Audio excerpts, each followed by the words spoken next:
Okay, so today's lesson is going to be overpaying for college. This is extremely important because although you sit here and as sixth graders, you think you've got, 7 years before you have to go to college and I don't really need to think about it, or my parents are putting money aside.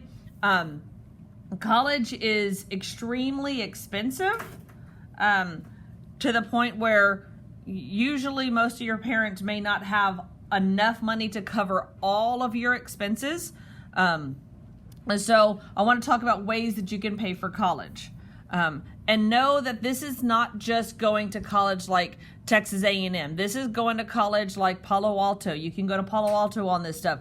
Even if you're going to trade schools, meaning a trade school, maybe if you're going into welding school or horseshoeing school or mechanics. You're not going to go into a college, but you're going to go into a trade school to learn a specific trade. Nursing school. These are all types of things that you are going to be able to use for college. All right.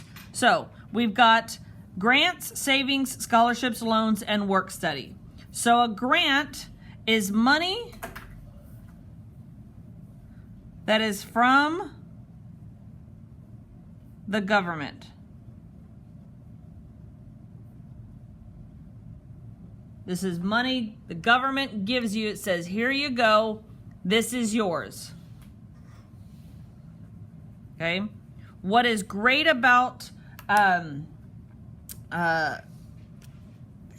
even think right now. What is great about grants is that this money is, you can consider it to be free money because you do not need to pay it back.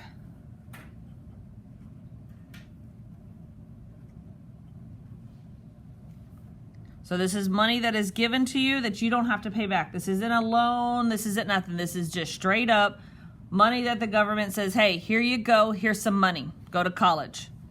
Most of the time, grants are given for lower income students.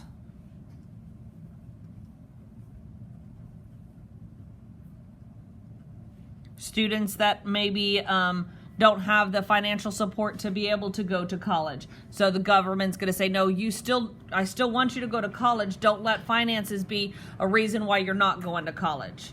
Okay? And that's what all of this is. This is so that you can take away and you can say, you know what?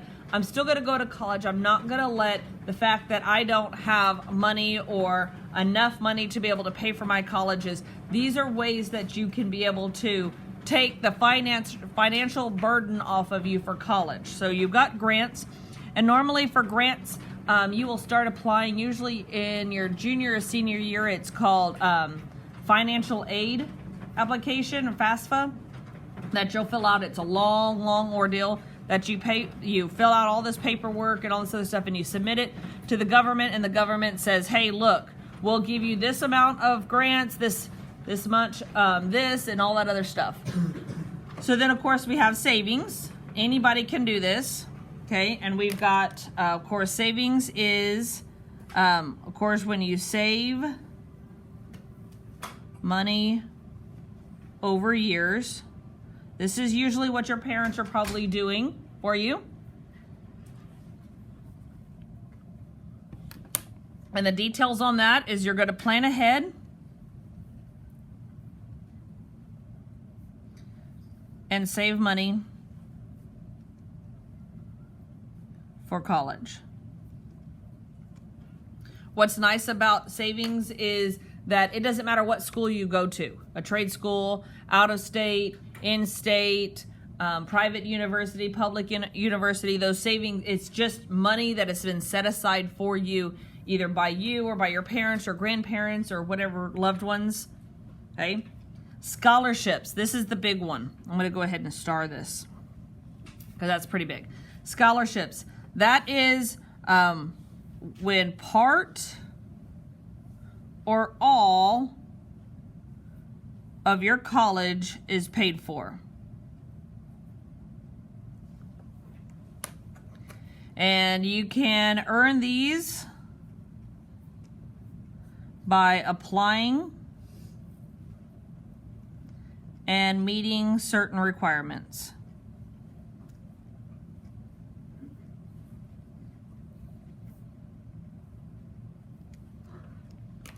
Now, what's great about scholarships is you're probably not going to get the likelihood of someone getting a full ride scholarship to a college or a university is very slim.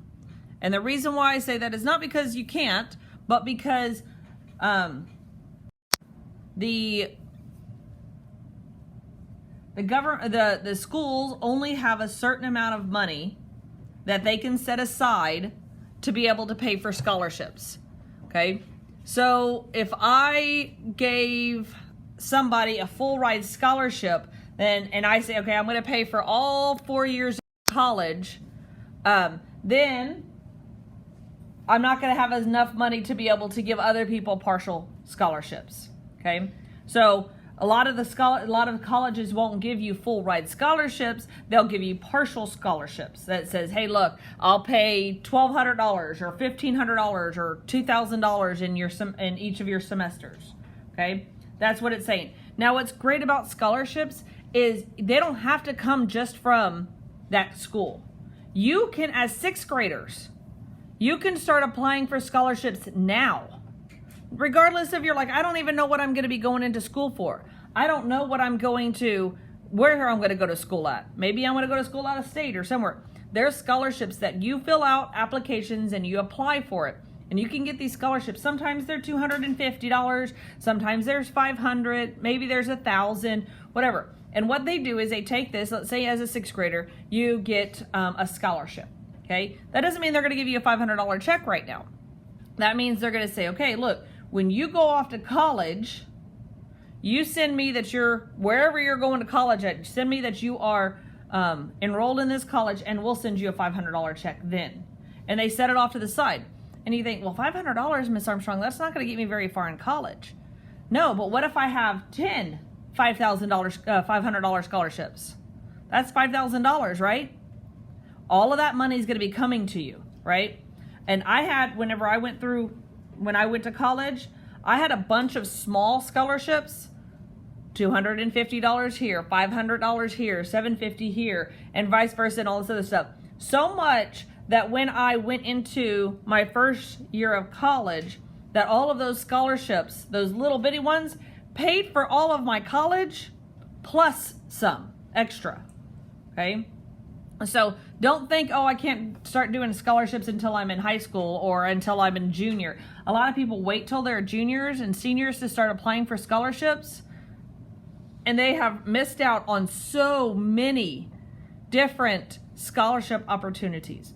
And there is scholarships out there for everything. Scholarships out there for if you just have blue eyes, there's scholarships out there. If you've been adopted, there's scholarships out there. There's scholarships out there if your parents are divorced. There's scholarships out there for, if you name it, there is a scholarship for it. Okay, so I can't tell you how many different scholarships there are available to you. You literally get onto Google and you put scholarships available to sixth graders, scholarships available to seventh graders. Whatever you need to do, and those are all going to be there for you. Okay, so let's go ahead and talk about loans. Loans are exactly what we already talked about what loans were, but these are called student loans. And this is where banks and lenders loan money for school. Now, the criteria for student loans are a little bit different. You know, we talked about credit reports, right? Last week we talked about credit reports. Yes, and your credit score and things like that. Well, when you're trying to go into college, you're 18 years old. You're probably not going to have this great credit history, right?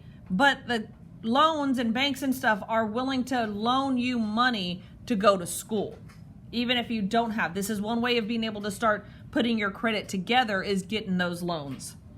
And so the details is there's, of course, interest and fees attached to the loan.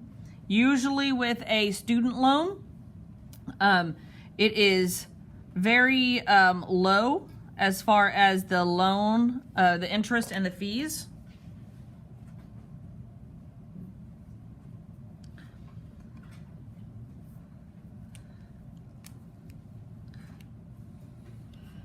And so I'm going to, over here, I'm going to just draw a line because there's two types of student loans that you can get. Okay? We have a subsidized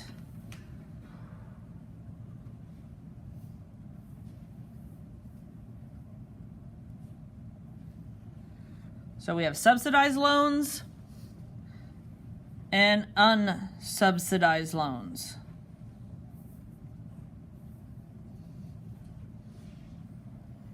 So when you get your report back and the government says, hey, look, we're going to give you this much grants.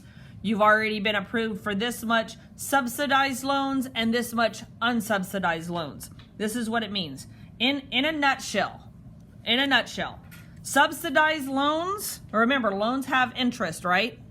So unsubsidized loans, the government pays your interest while in school for that loan. That's what a subsidized is. An unsubsidized means you pay your interest while in school. That's the two difference. Subsidized, the government pays it. Unsubsidized, you pay it.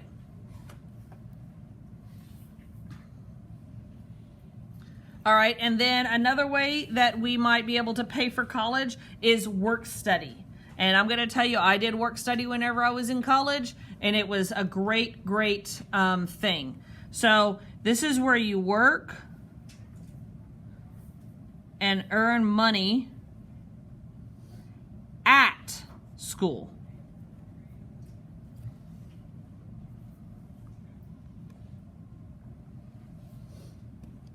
And then the details is that some schools limit work hours. So when I went to college, I had grants. I had no savings. My parents did not save any money, so I had no savings. So I got grants from the government. I had several different scholarships. I did take out some loans, and I did do a work study, okay? And so what the work study entailed was that the school employed me. I got paid minimum wage, whatever the minimum wage was. I got paid minimum wage to work for, usually, you work for usually a professor. So what I did was I worked for a professor, and I graded his papers. And I got paid. They gave me a weekly paycheck, right? So I was still working, and that weekly paycheck helped pay for my little expenses that I had around college. Yes? How much were the payments It just depended on how many hours I could work, because the thing about work study is that because you're employed by the school, they work around your schedule. So, okay, maybe I can't work. I can come in at 9, but I have to leave by 11, but I can come back in at 2. They work around your schedule, your specific schedule. So it just kind of varied on what day, what week. Sometimes I'd made, maybe the professor was out for a week or something. I didn't have anything. So it varied as far as that goes. But that's really great. A work study program is really nice because, like I said, the school works with you around your schedule. Whereas if you're employed outside, like let's say maybe you're employed at HEB, it's going to be hard for you to say, hey, look, I am going to school and my classes are from 9 to 11, and I can work from 6 to 8, but I have to leave and drive an hour to school. Where if you're already on campus, it's a matter of I can come into work at 8:30, or I can leave at 8:30 and make it to class and then come back. So that's what's great about work study. All right, so let's talk about a few things. Here's a little word problem that we have here. It says, Kayla earned a scholarship that pays for 75% of college costs. Her first year of classes cost $15,000. How much money does she still need to pay? She's going to need to pay how much percent? What percent? 25%. Okay, so we just know that. So the scholarship's paying for 75%, and it's going to cost me 15. So the first thing I need to do is I need to find what 75% of 15,000 is.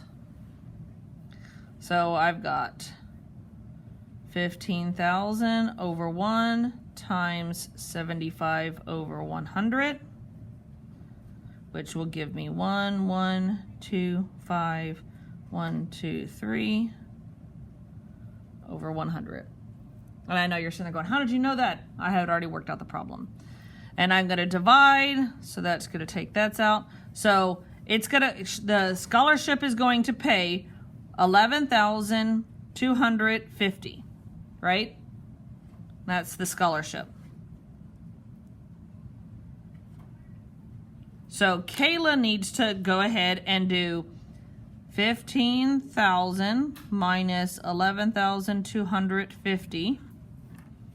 That's going to give her amount of 3,750 left to pay, correct?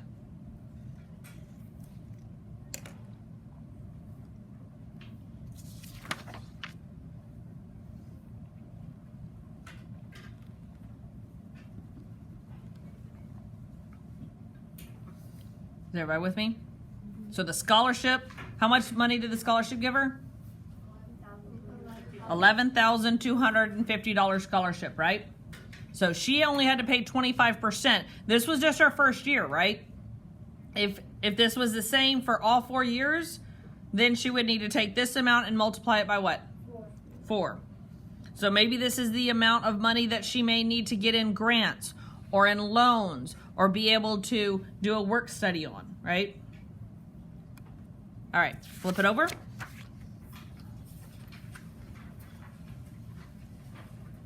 Jamie plans to attend a college for 4 years, and the tuition and dorm cost total $21,000 a year. She receives a scholarship that will pay for half of her tuition and dorm costs. How much more does Jamie need for all 4 years? All right, so all 4 years. So let's go ahead and take that, how much it's going to cost total. 21,000 times 4. It's going to give me $84,000 for her to go 4 years, right? But that scholarship's paying for how much? Half of it. So let's find out what half.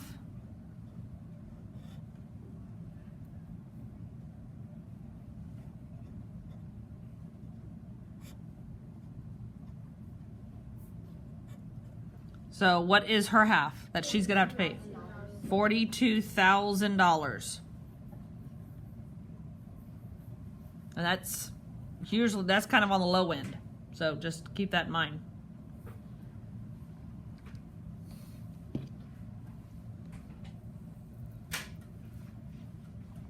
All right. Colton's parents gave him $225 every year on his birthday to save for college.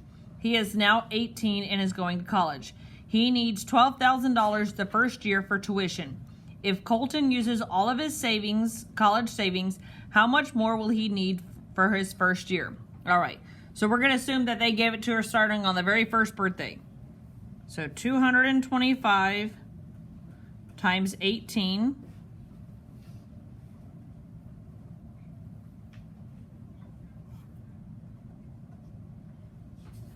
That means he saved $4,050, right? All right. And it's going to cost him $12,000. And I use all of my savings.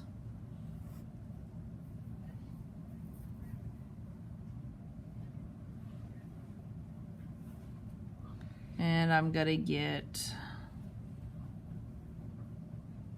So how much more does he need? $7,950. Just for 1 year.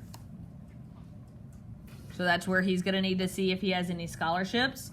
Does he qualify for any grants? Does he qualify for loans, either subsidized or unsubsidized? Can he do work study? Is that a lot? 13, No, that's about what it costs. When I went to college, I went to a junior college my first 2 years, and I do highly recommend that because it's a lot less expensive. You can get the same kind of education, if not better education, at a junior college.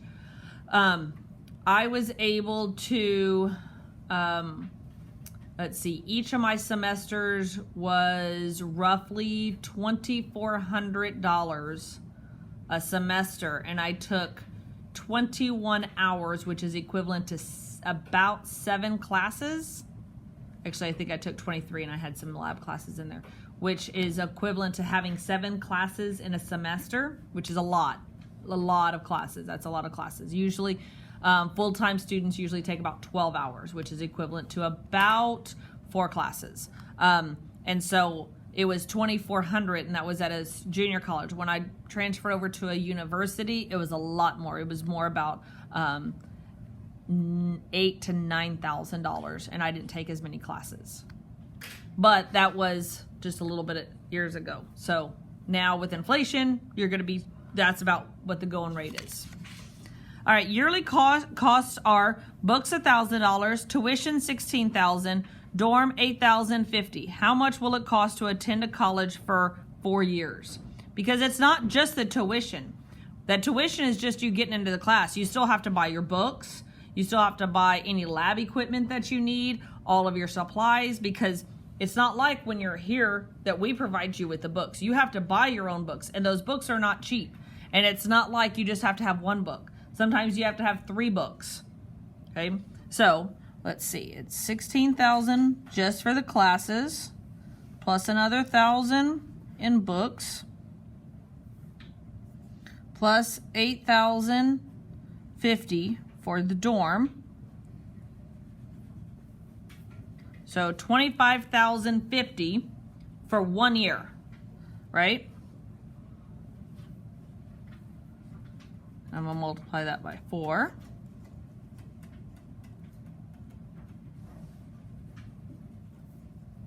How much will it cost me? Does that kind of give you a little bit like, whoa, that's quite a bit of money, right? For 4 years. And that's not including if, like I said, doesn't include like lab fees and other little things, food, gas, well, a car's not an expense necessarily. You don't have to have a car. Some of the schools, some of the colleges have trams if you're living at a dorm, or if you're not even living at a dorm, maybe you're, have an apartment there or something like that. It depends on not every 16-year-old's going to get a car. But I mean, you're not going to get a car as soon as you go to college. You're going to go in earlier, or you're not going to go. Maybe, just depends. All right, so that concludes our lesson on college, how to pay for college.